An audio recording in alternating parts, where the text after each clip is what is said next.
So how about that veering arc, huh? That was impressive. I was not. I'm not sure what I was expecting. Fearing has always been a really fascinating character for me. At first I was a little disappointed that he brought him back. I thought his death scene at the end of last season was so good that I didn't really think there was much they could do to improve on that. But I really like what they did with him this season, nonetheless. Just having him come back from the dead and want to try to repent in a way. I want to try to, have a sort of penance to kind of make up for all the things he's done and try to face justice. Yes, yes, I love it. Oh my gosh, and it was so much better than what I'd always imagined. I always hoped, I figured that he'd save somebody. That's what you usually do with your villains, your Darth Vaders or your Kylo Rens. You have them save the life of one of the main characters as the kind of final act of redemption to kind of score a little bit more morality points with them.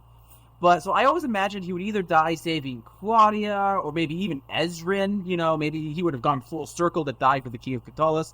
But instead he dies to save all the people of Cthulhu. That's so much better than what I was thinking. That's so much more powerful. It is so true in his whole concern for humanity. Exactly. And it goes great with his sacrificial themes, when he's talking to Harrow about, he's like, would anybody here would lay down their life for you? He's like, would you? And he hesitates, and then here he does it for everybody, all the people of Cthulhu. It's just like, it's so good.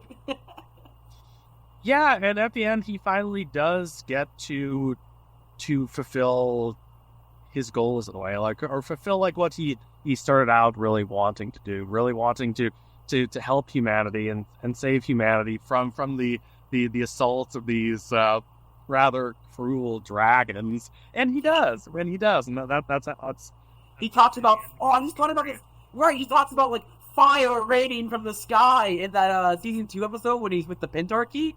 And that's literally what happens. Fire rains from the sky and he saves them. Dude, that's so good. Man, I love this show so much. Hey, have you seen about them talking about possibly trying to get 3 more seasons made? We seen that on Twitter? I didn't. I think I saw something a bit like that. I don't know about that. I'm good with the 7 seasons. I think we have a good 6 seasons of the show set up. I think just one more season, it feels right. It does. Right. 9 more episodes or so, just finish everything off. And it feels like we're really building to something here. We're really almost at the conclusion. Yeah, I agree. I was talking to some people about this on my Discord server because we were talking about what would you do? You could do a time jump and maybe we'll catch up with the characters now they're all adults, that married, they got kids. So you could do that, but in terms of stakes and stuff, what do you do next? You have a demigod, and he's the villain of this next season, with Aaravos. So where do you go from that? Blow up the universe? Yeah, I really think the stakes and the themes were really solid and really visceral in this season. I think that's one respect in which this season is a definite step from some of the previous seasons of the show. There's a real clear sense of what exactly is at stake, both immediately and practically, and then on a deeper, more thematic and psychological level for these characters. It's much clearer and sharper here than I think it was in the last couple of seasons, and I think that's a big reason why this season has got overall significantly better reviews than the last few. Yeah, I completely agree. Yeah, the stakes, the drama, the dialogue was so good. The comedy was just gold. The jokes about mushrooms, or the scene where Terry and Vera are like, "You're alive, I'm alive." Oh my god, that killed me. I couldn't breathe. I was laughing so hard. It was just motivated by their characters and natural in the moment. It's just fantastic stuff. There was something that I wanted to ask you though. What did you think about how Claudia leaves Terry and then he comes back in the next, like, I think it is the next episode, because I think that's the credits. So it's the next episode she comes right back. What did you think about that? I was curious. I think I was not particularly impressed by that. And I will say part of it might just be disappointment, since that's a moment that was built up in the trailers. They made a big deal out of that. And then the seems like a conflict brewing between her and Terry, and then it ultimately doesn't really build much of anything. Yeah, because the scenes that happen after that are so, like, beautiful, like, with him, like, getting her all cleaned up, cutting her hair, giving her the leg. It's all so wonderful. And I was just like, did we have to do the part where she, like, storms off and then just comes back, and then we get can we not just go from her dad leaving, and now she's all despondent about things, and then we just just go right into that? But yeah, I wasn't crazy about it either, because it really hurt me. And it made me, I felt so strongly. I was like, oh my God, poor Terry. Oh no, the trauma. It just gets walked back immediately the next episode. I was like, oh man, I shouldn't have cared about that, should I? I felt kind of dumb for Gary about it. But yeah, oh my God. Feel back the Claudia storyline as a whole. It was interesting how she's very much making a concerted effort to kind of turn away from the dark path that she was on these last few seasons, and then also it doesn't really work for her. She just goes back to Aaravos by the end. It's really interesting to me. Yeah. It mirrors in a lot of ways. It reminds me of Zuko at the end of book 2, whereas you were like, oh yeah, here we go. He's going back to the right side, and then he goes back to the dark. So I think that with that parallel in mind, it is still possible that Claudia might be the linchpin to defeating Aaravos. That she might, at the end, flip back to the good side sometime next season. But I don't know. I think it's more satisfying from, like, a narrative point of view if she is the tragic character that went down the dark path and never turned back. We got Thorin, we got Viren. So for the third one, she doesn't go back to the light side, which is sad, but I think would be more dramatic, I guess. Yeah, it's interesting. I'm not really sure what they're gonna do with Claudia, and when that's interesting. Like, it's nice to have that feeling of unpredictability, of the unexpected. But I don't know. I'm just trying to think about what I feel about this Claudia story as a whole this season. I don't think it's quite as good as what they did with Zuko in book 2 of Avatar, but I don't want to discount it for that either. I mean, Zuko's story is in many ways like benchmark to which we hold everything else. Also, at least in a lot of these animated shows, it's like blaming a writer for not being Tolstoy or something. Like, I don't want to say that because it's not up to that standard, it's not good. But I just couldn't. I kept comparing them. I kept comparing those stories, and I don't think Claudia is quite as robust overall in this season. I don't know. I just never really. I never really bought that she was like fully going to embrace the good side in a way that I did for Zuko. So all of that, you just weren't buying it. Like, when we were doing all the scenes, where she's like, I don't want to do dark magic. You're like, no. I can understand that. I was hoping that she would turn back to the light side, but I figured, I'm like, Aaravos has got to get out of that prison somehow, and like, so it's got to be her somehow. But I thought for sure that Callum was going to somehow free him from his prison. That he talks about how he's going to play into his hand, but now I'm thinking Aaravos was just bluffing. Maybe he was just making that up. I don't know, just to like psych him out, because it doesn't really feel like he has anything planned for Callum. Yeah, I'm wondering about that, because I mean, we see Aaravos kind of take over Callum, and he has the ability to manipulate his body, but he doesn't really it never really seems like he's tempting and alluring Callum in the same way he did for Viren, or the same way he did for Claudio. We know Aaravos is capable of that kind of manipulation, of that kind of rhetoric, but Callum has never really seemed like he's vulnerable to that kind of thing, I suppose. Like, the worst thing he's done is use some dark magic. But, I mean, in terms of, actual, terrible things, or, like, actually being in such a position that he would be able to be, tempted by Aaravos, I never really got that feeling.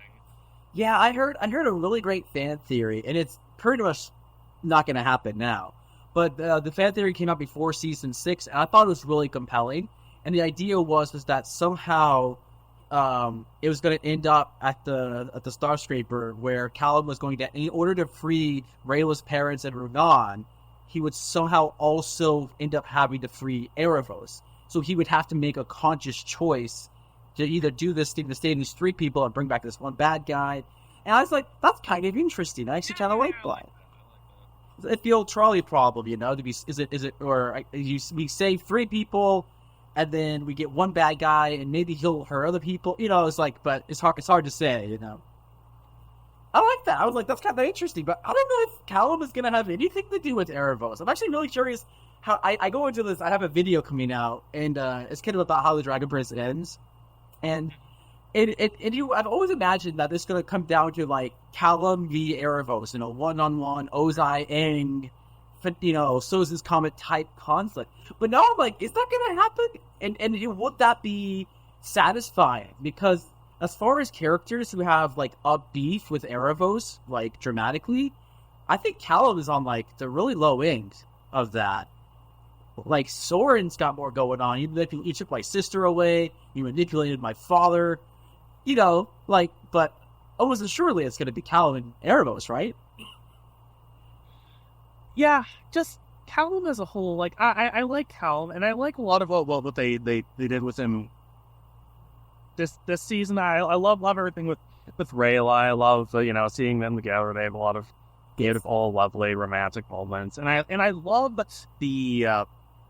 the settings, like the just going up into the stars.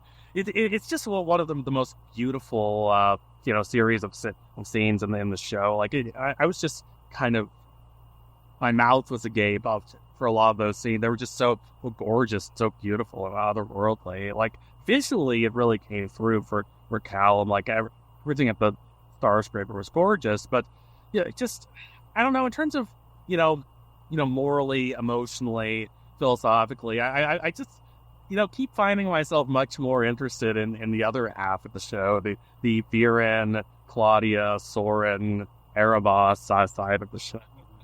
Right.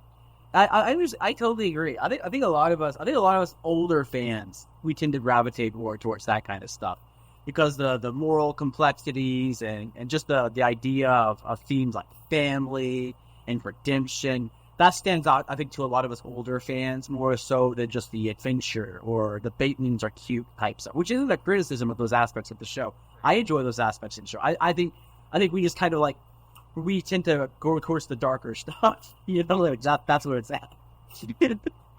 Oh man, great stuff.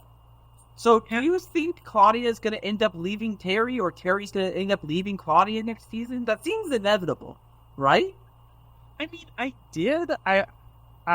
did for like just walking through season 6. I mean, especially at the start, I thought when they parted ways that that was it, but no, apparently, and I've been thinking that for the last few seasons, like it just always felt like a kind of a ticking time bomb for me, like how long are these two going to last? But I don't know. I think that they might just make it. I don't know. Like I think if they've lasted this long, I'm not really sure if anything is gonna pull them apart and with the final season. I mean, I might be wrong about that, but I feel like if he's stuck with her through all of this, then they're still going to be together. Yeah, I hear that. You know what would help us if we understood, like, how on earth their relationship happened. Like, that would probably help us a lot. Like, if we could grasp, like, okay, so this is why Terry looks past the dark magic stuff. He sees this in her because she did this or something like that. And why Claudia? But even though he's an elf, accepts him. It's like, I'm sure there's a great story there that we'll probably eventually get someday in a graphic novel or something. I wish it would be in the show. Just a conversation, Like, that's all I need. Yeah, I am glad about some things that ended up in the show, though. Like, we get the full story about Viren and Soren, and Yes. He saved Soren's life with dark magic, but he did a lot of questionable things in order to do that tore apart his family. I mean, it's a story we kind of knew already since we've got the hints of it throughout the show before this. But to actually see it kind of fully fleshed out like that was quite moving. Yeah, and it was so what's the word I'm looking for? It was so vindicating to finally have all these different things that had been seeded in the books and in past seasons of the show finally just be confirmed, tied together concisely. It was so cathartic to have it finally put to rest. What was going on? Why did his wife leave him? What happened with his master? All that fun stuff. We loved it. Yeah, exactly. And it made more sense as they presented it, why his wife left him, in a way that I really, didn't necessarily before. I mean, because we thought, like, oh, yeah, he used dark magic, but, so what? Like, that's kind of what he does. But they presented it, that they made it big. Yeah, definitely, for sure. Yeah, that episode was incredible. I mean, that's got to be one of the best episodes of the entire series on FM. Sure. Yeah, it's funny. I made a video a while back, like a year or so, maybe 2 years ago. So I was just talking about how Viren saved Soren, but before a lot of that was revealed, fully in the show. And now after the season came out, I looked on my YouTube analytics, and a lot of people were just watching that video. Wrong. This light. I get that. That happens a lot of my theory videos and stuff. People will get to it like 3 years later, and they'll be like, "Oh, I'm wrong."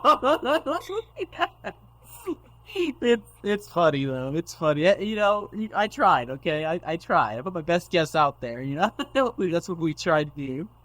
That was great. I remember when you posted that video. Yeah, that was interesting. Was that right after the novel came out? I think, right?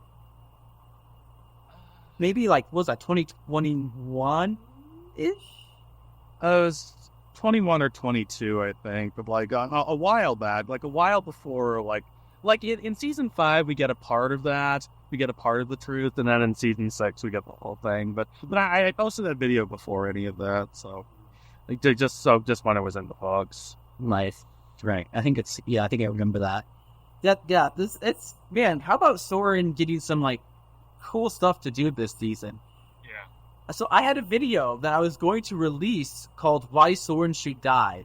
And I think you made one of these before, or something along those lines. And I think another YouTuber, maybe Sparty Pants, said something up the same thing. And basically the idea is that the character doesn't have much left to do. So a good way to raise the stakes in the story would be to, off him. He's one of the main characters, but not one of the core 3, so you need to take it out. But they gave him a little bit to do this season. He got that stuff with his dad, and then next season it's him kind of coming to terms with what his dad did, so he's got something to go on. So I think I changed my mind. He should live now. Just that moment when Viren has his long account that we've seen, and and then Soren comes down, and they're kind of facing him on the other side of the bars, and then Viren decides not to give it to him, and then just burns it afterwards. Right in the heart, yeah. Oh my goodness, that hurt me so deeply. So beautiful, so moving. Such a beautiful thing to do. I love it. Yeah. Fear and Claudia side of the story is great, but I mean, that's always great. What? I mean, that's like even when the show wasn't perfect. I mean, I never had a problem with that side. How about the Sol Regum Luxuria stuff? You know, everything with Kareem. Like, how do you feel about that? So I know a lot of people are going to feel like, if people who don't, this is going to sound so condescending, people who don't understand stories are going to be very critical. They're like, that was all for nothing then. It was all for nothing. All that whole plot line, and then it just gets wrapped up. I was like, yeah, it got wrapped up. That was the story. That was the whole point of the plot line, is that, he gets his army and then he fails. Like, that was the whole point.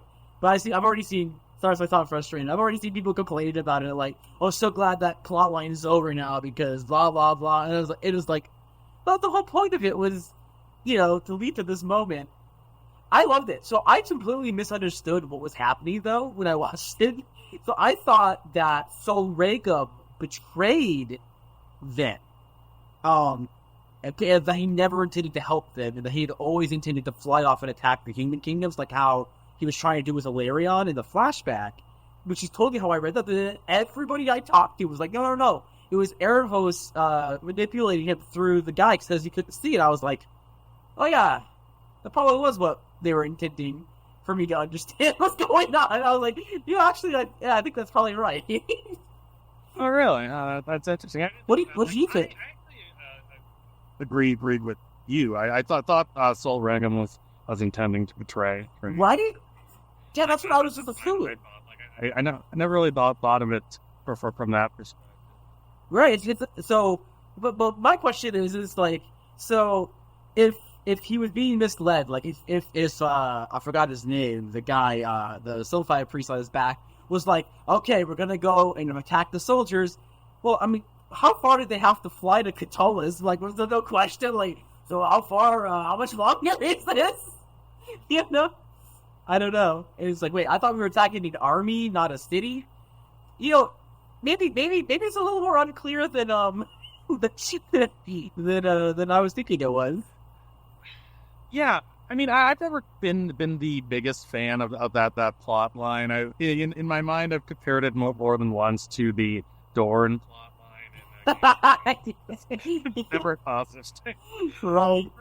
But I think the ending was probably as good as I could have hoped for that. Like, I don't know, it felt relevant and, thematically meaningful in a way that the plotline didn't always feel inside some of these past seasons. And just, I like what it built up to. I love Kareem there at the end, like, realizing that Sol Regum is not coming to help him, and then so great. His army just was getting slaughtered. But it's so good. Yeah. Oh yeah, and I love the interaction between him and Sol Regum, just about the eyes and the wings, and like how it's for first wanting to restore the eyes, and then restores the wing with his head. So fiery devastation, like and it fits the season too, because this season does so much with eyes as a motif. So it really feels appropriate. Yeah, there's motifs. That's great. I love that. I don't think there was a motif in season 4. Yeah, I love the way we have the eyes here, and we have the the elves with the blindfold, Star Scraper. Yeah, and it just really fits what the seasons keeps emphasizing is, the idea of blindness, the idea of from a metaphorical thematic angle, just being so overwhelmed with single desire, a single obsession that it just completely blinds one to every other concern or consideration, which is what we've seen with Vera and what we've seen with Claudia, as well what happened with Aaravos to an extent, as we see in his backstory, just this so overwhelming obsession and the blindness that causes. So having that kind of tied into this motif with the eyes with Sol Regum, and then the elves, also the Star Scraper throughout the season, it worked really well. Yeah, it was fantastic. I loved this season. I compared it to season 2, which I think is probably the strongest season of the Dragon Prince. It's not my favorite. My favorite's still going to be 3 because that's the Rayla season. So it's gotta be 3 for me. But I think as far as like the type writing and character interactions and the lore, it's just like so on point and so well constructed. I compared it to that. I was like, this is some good stuff. Oh, what did you think of talking about the blind elves? What did you think of like was it Astrid and Cosmo, the 2 new elves we meet? They were interesting. They're interesting. I really liked what they did with the whole kind of. I don't know. I'm still trying to figure out what it was, but they kind of went back in time. It seems like because I'm still trying to figure out what happened there. But I liked it. We're like Callum initially learns that the orb that he brings there is not the real orb, but then that revelation makes him so despondent that he doesn't want to do anything. So that it's like they kind of go back in time and then don't tell him that, and so he just can complete what he's trying to do normally. But also as a result of that, he doesn't learn that he didn't actually bring the Aaravos orb. Right. This is a giant piece of candy. You have to remember he said it's so. That's how he was rolling. I love them. It was great seeing a brother and sister team again. It really reminded me of like Claudia and Sword back in the day. So that's always a good dynamic to see. Well, it's a lot of fun. Yeah, I was rewatching some of the old seasons of the show, and it's just in preparation. I mean, not as comprehensively as I think you and your Discord did, but I was watching some of them, and it's just kind of remarkable how far we've come. Like, I kind of forgot almost that there was this kind of romance or flirtation between Callum and Claudia. Yeah, there was a full-blown love triangle. Yeah, this show had a love triangle in it. He's kind of crazy. I just rewatched it. And every time I rewatch it, I'm floored by how well written the dialogue is. How every joke is funny. How every dramatic line is so dramatic. It's just so well put together. And this season reminded me a lot of that kind of thing. When I wrote my review, I called it a triumphant return to form. Because that's what it felt like to me. It felt like, right, this feels right, like the Dragon Prince show that I was watching, 6 years ago. As opposed to it's getting different. This 4 and 5 seasons felt different. 4 more so than 5, but this one is like, yes, this is the show. They got the tone right, the characters right, the plotting right. Everything felt, for my opinion, it's just like perfect. Yeah. I mean, there's still some things that always kind of bug me about the show, like the kind of Netflix cliffhanger endings. It's almost like, what's even the point? Like, what's even the point of doing that when everybody is going to go immediately into the next episode? So, like, what's even the purpose of that? And then if it's a good cliffhanger, if it's like, ooh, I gotta see what happens next, well, then maybe somebody who might have stopped is then going to be like, I gotta see what happens next, and then there's going to play the next one. So it's like, yeah, it's interesting. I really wish that it was released weekly. I would love that. And I know that the show's creators, they talked about it on, I think it was on Twitter before, how they wish that could be the case too, but Netflix is just like, no. Netflix is like, no, the binge model is what we built this platform on. And I guess I can understand that. But just about the season as a whole, like, I think a big part of it is just, everything feels meaningful again. Like, everything feels like it's progressing, that every episode is laying the groundwork for characters for going from one place to another, not just physically, but emotionally, psychologically. That there are stakes in every episode and in every major sequence. And I think if anything was missing from season 4 or 5, which I like more than most people, but it was that. It was a sense of like immediate visceral stakes, like the sense that what's happening now is of real importance to these characters, and in a meaningful, clear, lucid way. Yeah, I completely agree. Yeah, the show really could have benefited from like a major character death or some kind of like something to set the stakes. I completely agree with you. I'm not sure. I'm sure the people writing the show are much more talented than I am, but it felt like I even made a video about this, right? I said, "What is the mystery of Aaravos?" Because like I still don't know. Like what is it we're supposed to be speculating? We know everything about it, right? More or less. Like he's a star-touched elf. He's really old. He's one of the great ones. He has nefarious plans. That apparently, we don't know what those plans are, but he has bad plans. And like 𝐁𝐁 tells us all of that in the 4th episode of season 4, like all of that.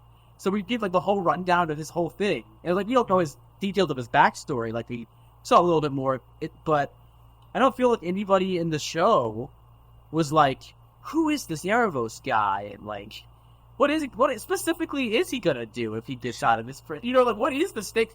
At one point, I think it's Callum when he's talking to 𝐊𝐸𝐳𝐥𝐿. It might have been Callum, Rayla, 𝐁𝐸𝐳. I can't remember who it, but somebody refers to like the end of the world or something like that.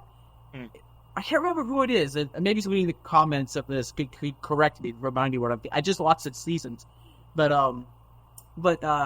yeah, and I was like, is that true? Like, is that a true statement from the writers that like he gets out, this is the stakes, end of the world, or is that just like that character's opinion? Because 𝐁𝐁 didn't say that.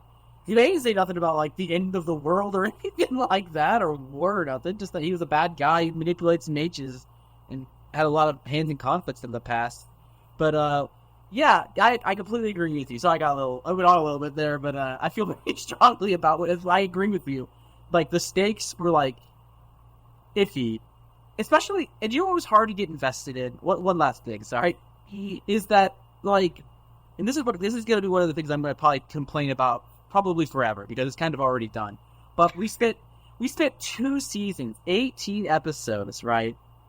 Trying to stop Aaravos from getting out of this prison when all of us, every single person watching the show, even the children, know, oh, he's definitely going to get out of that thing. And we spend all this time with like in the show trying to stop it from happening, and then he just gets out. But I feel like everybody kind of was like, yeah, I can't wait for him to get out. That's when it's going to get really good. Like I don't know. It's like if you're watching Star Wars and like they're like, oh man, we better.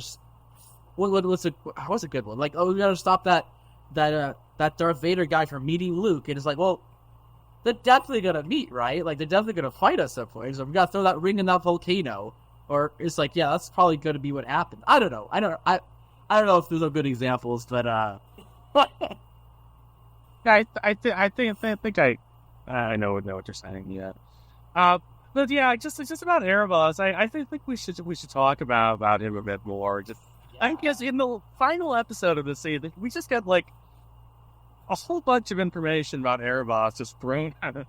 Like I was kind of expecting a big battle or something, but I guess it makes sense. We got the big battle right before, so this final episode is just it's split between Rayla, going into the I don't know the land between life and death, or something like that. What they'll call it.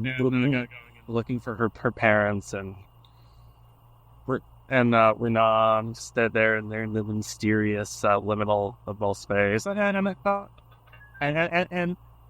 then the other half is just all Aaravos, and we learn a lot about him, about how he had his daughter that he loved, and she shared magic, and she was caught. So gosh, that's hard to watch. Declared that she must die. Oh my god, yeah. Aaravos offers to die in her place and sacrifice himself for his daughter, and they were like, no, you can die with her if you. If no, I'll tell you what. If Aaravos' master plan is like, let's kill the cosmic order, I'm on board. Like I'm like, yeah, let's get them. Screw those guys. Okay, I have a philosophical question for you. Okay, here.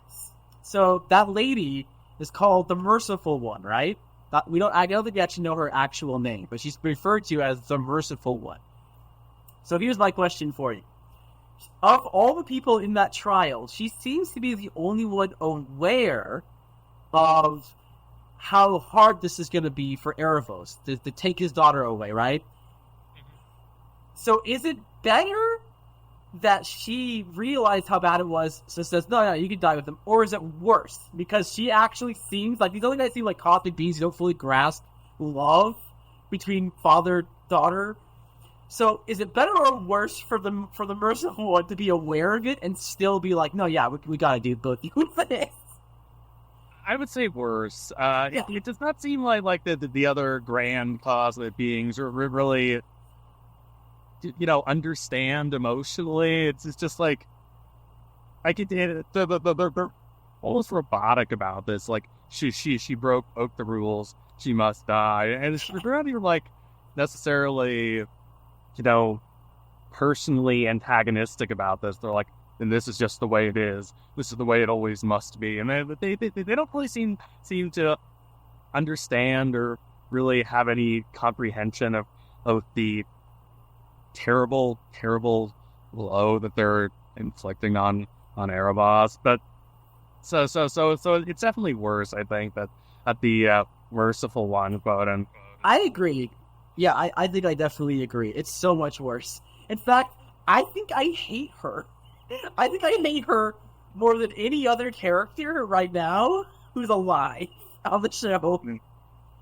Like, I want the whole next season to be Aaravos, Callum, and the whole gang all teaming up to go to the stars to, like, beat them up. Like, that's what I want. Like, let's go take this Star Council people and beat them up.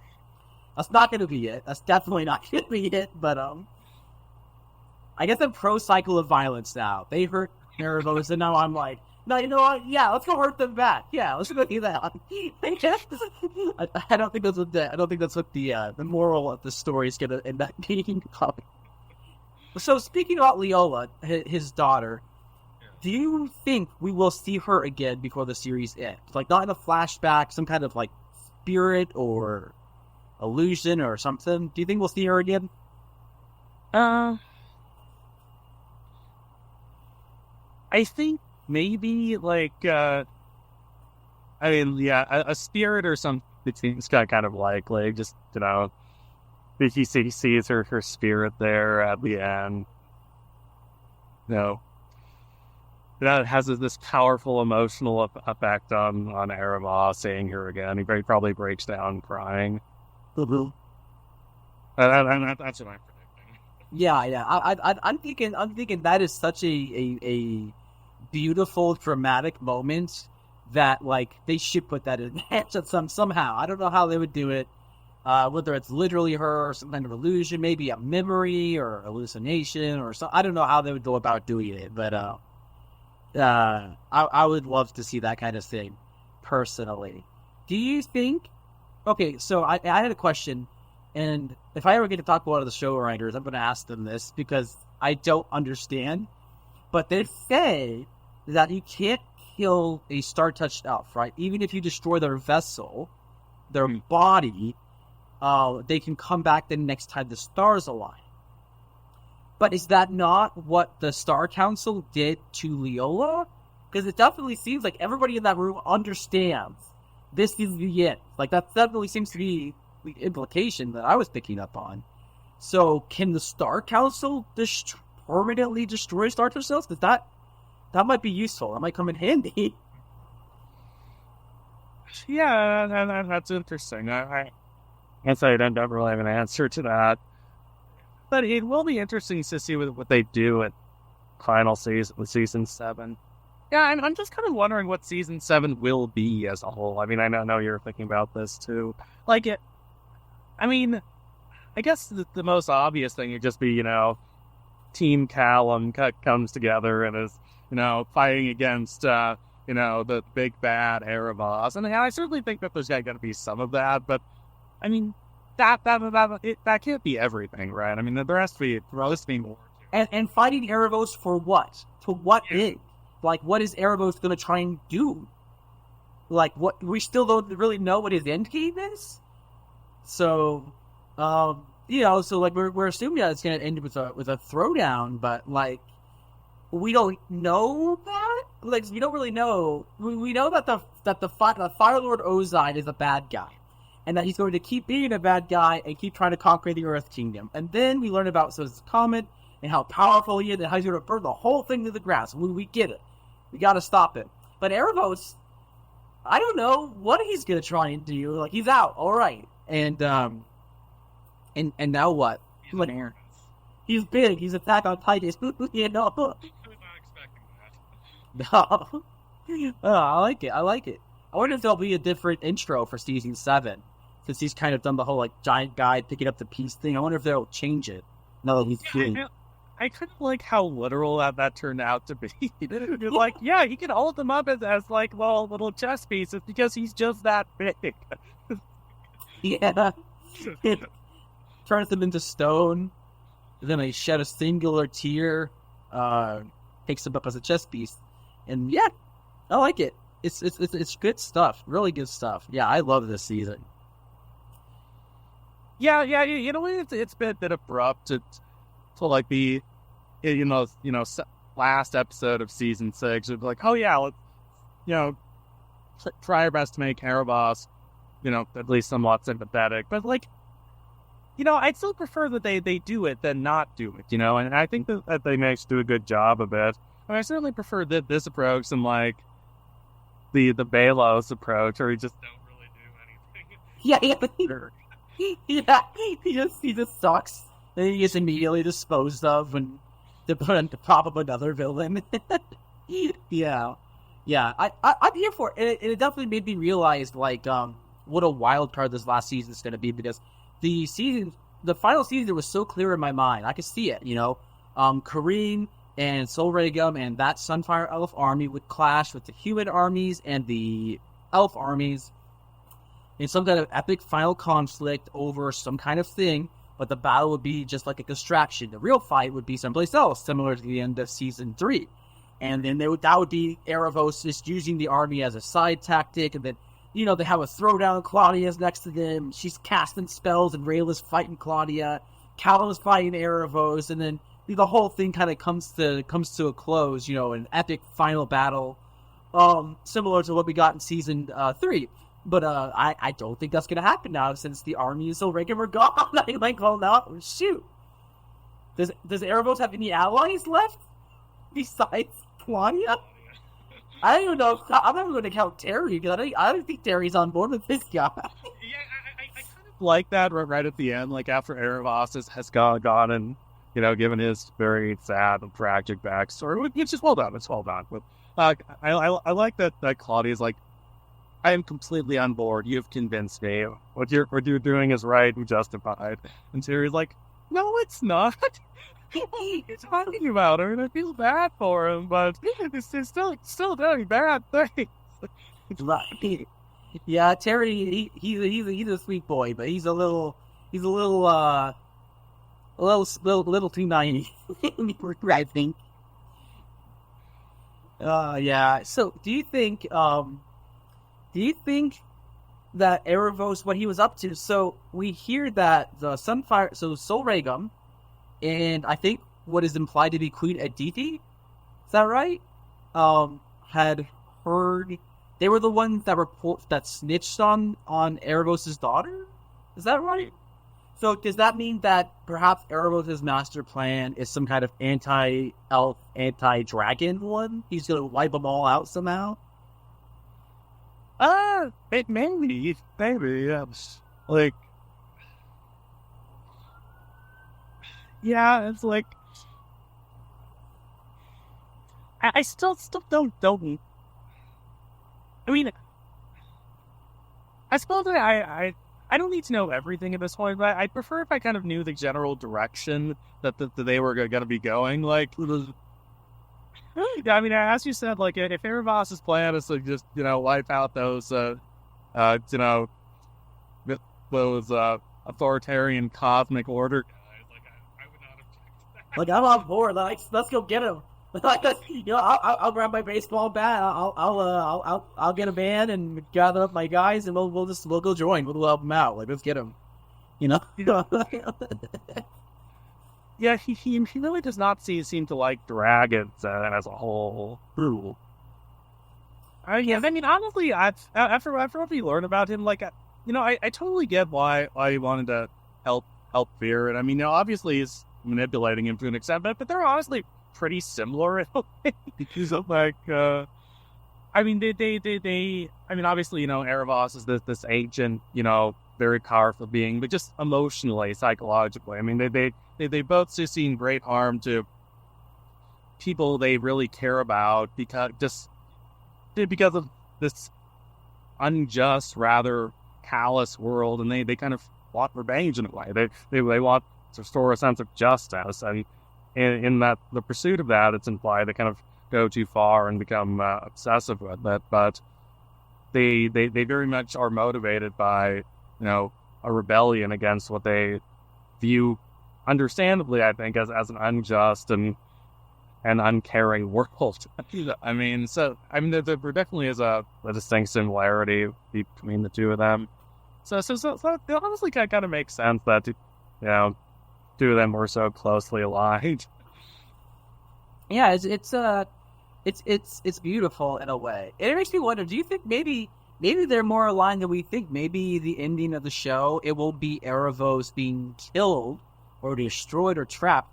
It'll be him letting go. Like, he'll come to peace with things and then just choose not to come back. Just go back to the stars and then just be rest. Like Thanos at the end of Infinity War. Maybe that might happen, Like, he'll come to some kind of have some kind of peace, let go or something. That's interesting. If the cycle of violence, or Oh, just what those one other thing I want to ask you about is the whole thing with Rayla going into the liminal limbo space and with their parents. Like, I mean, that was interesting. A bit confusing, but interesting. And then, like, she has like she frees Renan from this world, and then he can kind of go back and be in the land of the living with Atari, but her parents stay there, I believe. Yeah. I think the implication is that when Rayla takes the coins, because I think they said it has part of their soul in it or something like that. When she gives them their coins, they are whole and can now move on to whatever afterlife there is. I think that's what it was supposed to be. I could be wrong though. But I think that was the implication, because she gives them the coins with their faces on it. And I think that's the idea, is that they could, when they leave, they moved on to the afterlife. They passed on. I think that's what they were going for. Yeah, I agree. I think that's the implication, which I really was not expecting. Yeah, I did not see that coming. But then again, I didn't know that the Quasar diamonds were limited to like one per coin either. I just thought that you get Quasar diamond to cast the magic. I didn't know that like you have to use one per coin. That wasn't introduced until this season. So yeah, it's interesting. I mean, it's one of the fun things about the Dragon Prince that makes it impossible to predict.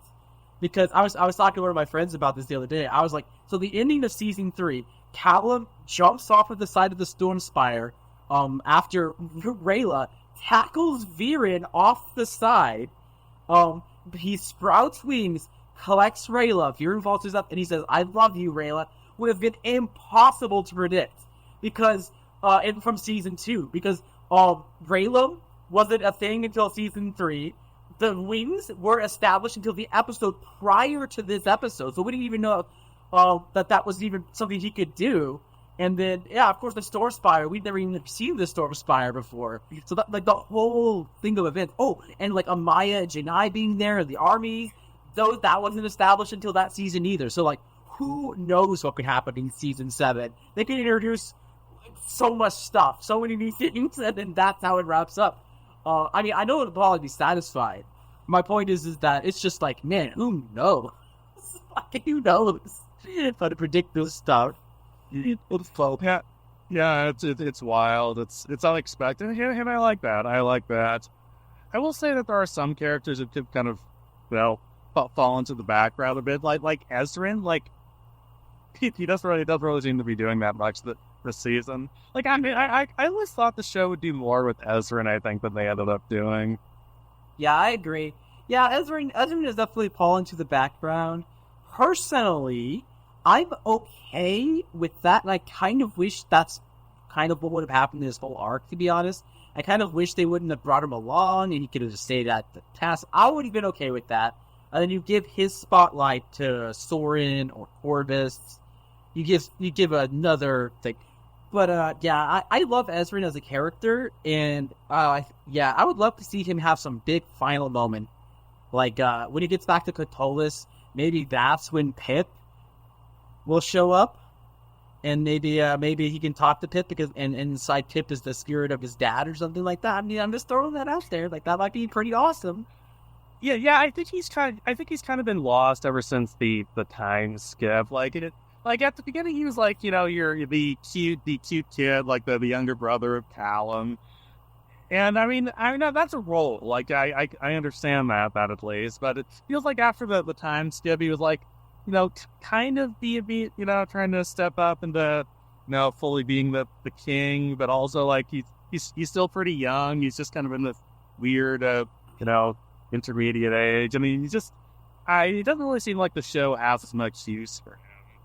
You're gonna talk about a character though that has gotten the shaft worse, I think, than any other character on the show, and I don't think I hear people talk about this, but Zim has had nothing going on, and like, it was okay when he was just like a little dragon puppy.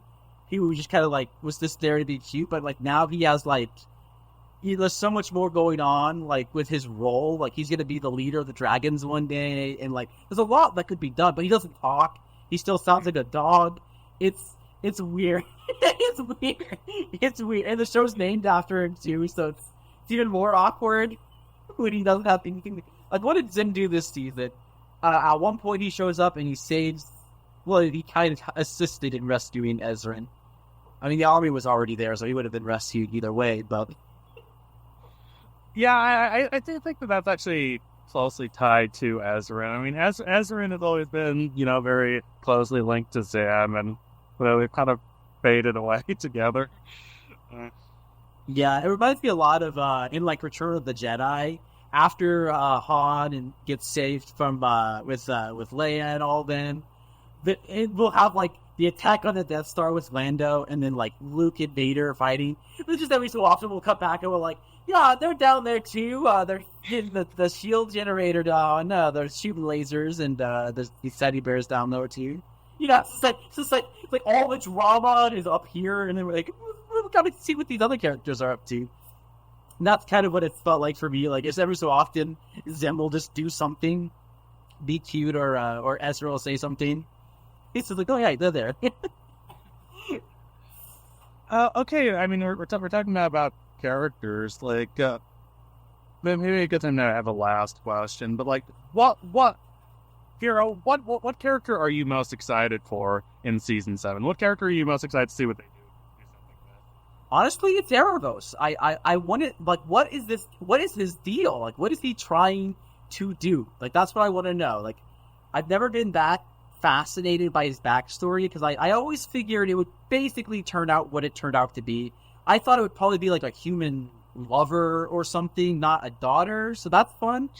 But and we might still find out that he left the human or something like that in the next season. Anyway, that would tie thematically really well, and it would make a lot of sense as to why Aaravos would be more comfortable with his daughter playing with other humans, whereas other elves would be more stingy about that kind of thing. So I think that could be a thing. But like, I was thinking about what his end game is. Like all this manipulation, centuries of manipulation, all the lies lost, and what end? Like, what is he trying to accomplish? Yeah, I agree. I mean, that'd probably be my number one too. But my number two would probably be Claudia. Like, I'm still really, really interested in seeing what is Claudia, and this isn't this last season. I mean, I feel like I have a clear grasp on, Callum, Rayla. I don't feel like they're going to do that much changing those characters. I mean, I might be surprised. Who knows? Maybe Cal will go and kill someone. I don't know. I doubt it.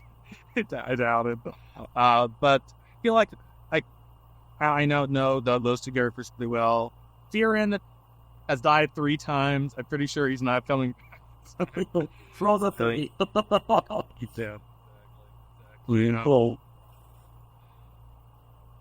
So, I mean, I've been really interested in him, but I think his time is over. So I'd probably say Claudia. Like, I want to know what she does, like how she reacts to this. I mean, she was on this dark path, not completely. She never completely gave herself up to pure malice and villainy, but she did do some pretty terrible things, especially at the end of season 5. And so season 6, she's kind of been on the path, trying to become a better person, trying to take a lot of the advice she's gotten from Viren and from Terry, and try to not use dark magic, even when that'd be easier, and to try to do something else with her life. And yet at the same time, she's still very alone, still very isolated, and she still feels that allure of Aaravos, this temptation. So after the big backstory episode, she's fully commits to freeing him, and she seems to be basically his only major ally at this point. So I'm interested to see what they do with her. I mean, there are 2 different directions you could take that character in. Either, she realizes that she really doesn't want to be associated with Aaravos, and at the end, and she tries to follow the path of Viren and seek penance and ultimate redemption at some point, or she doesn't have that realization, and she continues committing to the side of Aaravos and helping him pursue whatever goals he has in mind, whatever those are. And in the second scenario, she probably does not meet a good fate at the end. Definitely. So this would be a good video title. I was just thinking about this when you were talking about it. You say, will Claudia be a Zuko or an Azula? Will she end with that fake out redemption, only to turn back to the dark, only to turn back to the light? Or will she follow through, lose everything, and become the dark-haired, crazy person at the end? Right. That's the question. That's the question. You want? Okay. One last question. I just need to know. Okay, so like, what is your hottest take for season 7? Like, what do you think should happen or couldn't happen, and that you think might be like a spicy kind of take on it? Oh wow.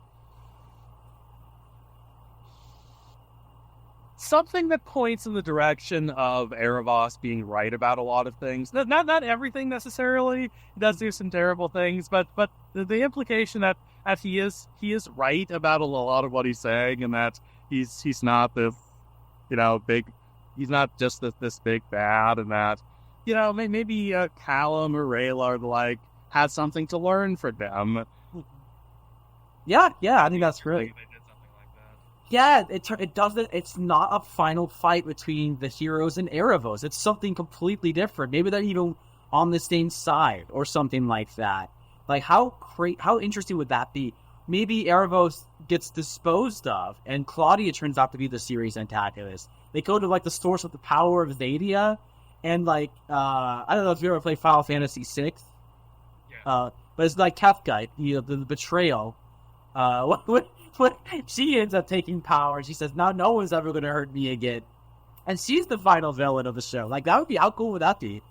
Like, I think that'd be pretty dope. Very cool, very cool. Yeah, I love Final Fantasy VI. That's either that or 10 is my favorite in that series. That's funny you say that because those are my favorites as well. You got excellent taste, my friend.